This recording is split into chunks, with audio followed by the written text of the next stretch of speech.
Всем огромный привет! Друзья, сегодня делюсь с вами, что можно сделать и для чего использовать зонтики укропа и петрушки.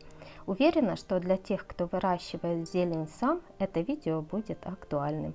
Если вы сушили зелень укропа и петрушки, то сталкивались с тем, что в сушеном виде эта зелень теряет очень много своих ароматов.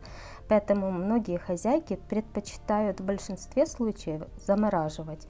Я не исключение. Так зелень имеет бесспорно намного ярче аромат. Поэтому именно зонтики петрушки и укропа тут играют очень важную роль. Тогда сушеная петрушка и укроп имеют очень насыщенный и цвет, и вкус, и сильный аромат обеспечен. Казалось бы, обычная сушеная петрушка и укроп, но из простой зелени такого эффекта не добиться.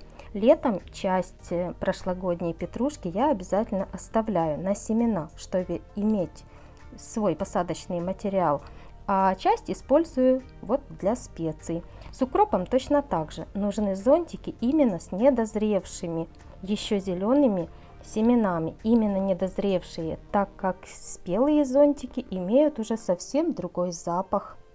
Точно так же, когда консервируем огурцы и помидоры, вот такая сочная, очень молодая зелень проигрывает веточкам и зонтикам, которые для этого самое то. Поэтому, если у вас есть такая возможность, часть вот таких веточек и петрушки, и укропа можно свернуть и заморозить. Место занимает очень мало, и в любой момент, тем более консервация буквально начнется вот через пару недель, а ветки эти огрубеют и уже потеряют свой и вкус, и аромат. А через месяц достали такой кулечек и используем. С укропом точно так же. Через неделю стебли и зонтики уже огрубеют и будут не такие сочные, как сейчас. Поэтому вот сворачиваю таким рулетиком и тоже можно заморозить, и потом достали в любой момент, консервируем. А часть переросшей петрушки я обязательно использую для приготовления специй. Для этого вот эти зонтики как раз самое то. Тут я уже подготовила в тарелку, вот срезаю вот эти зонтики. Можно просто обрывать или срезать зелень вот эту. Тоже обрываю, все, стебли грубые оставляю, а листики и зонтики срываю или обрезаем ножничками. И теперь вот эту зелень, вот посмотрите, вот это оборванные листики из таких стеблей, они имеют такой насыщенный темно-зеленый цвет, а это молодая этого года петрушка, она имеет такой ярко-салатовый цвет и не такой сильный аромат, вот как именно вот эти небольшие хоть и листики, но из стеблей. Вот эти такие салатовые, блестящие в еду, да, они самое то.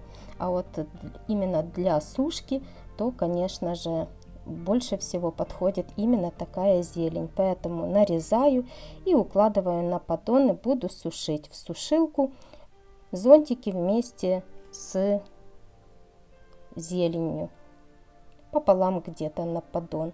И вот моя уже зелень высохла за ночь. У меня было 4 таких поддона. Вот посмотрите, эта зелень очень легко крошится и даже не нуждается в дополнительном измельчении. С помощью руки все можно измельчить. Ну и еще, если порция, например, зелени у вас небольшая или нету сушилки, вы можете использовать микроволновку. Для этого вот таким толстым слоем я укладываю зелень в микроволновку первый раз на 5 минут, перемешиваю все вилками. Когда полностью остынет и тарелка, и зелень, отправляю еще 2 раза по 3 минуты. Перемешиваю, и до полного остывания точно так же зелень высыхает без проблем. Еще можно дополнительно воспользоваться ступкой, и вот такая прекрасная зеленая ароматная зелень получается, сушеная. Все быстро и просто.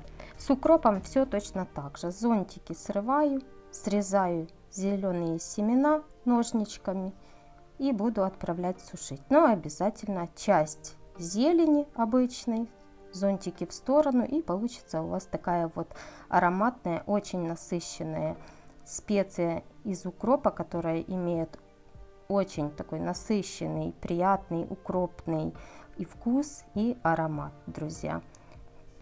Очень надеюсь, что это видео вам будет полезным и интересным. Если это так, не забывайте оставлять свои комментарии, подписывайтесь на мой канал, кто не подписался. Не забывайте оставлять свои лайки, тогда вы это видео не потеряете и с легкостью его сможете найти в своих понравившихся видео. Ну а я с вами на этом прощаюсь. Всем пока и всем до новых встреч. С вами была Виктория.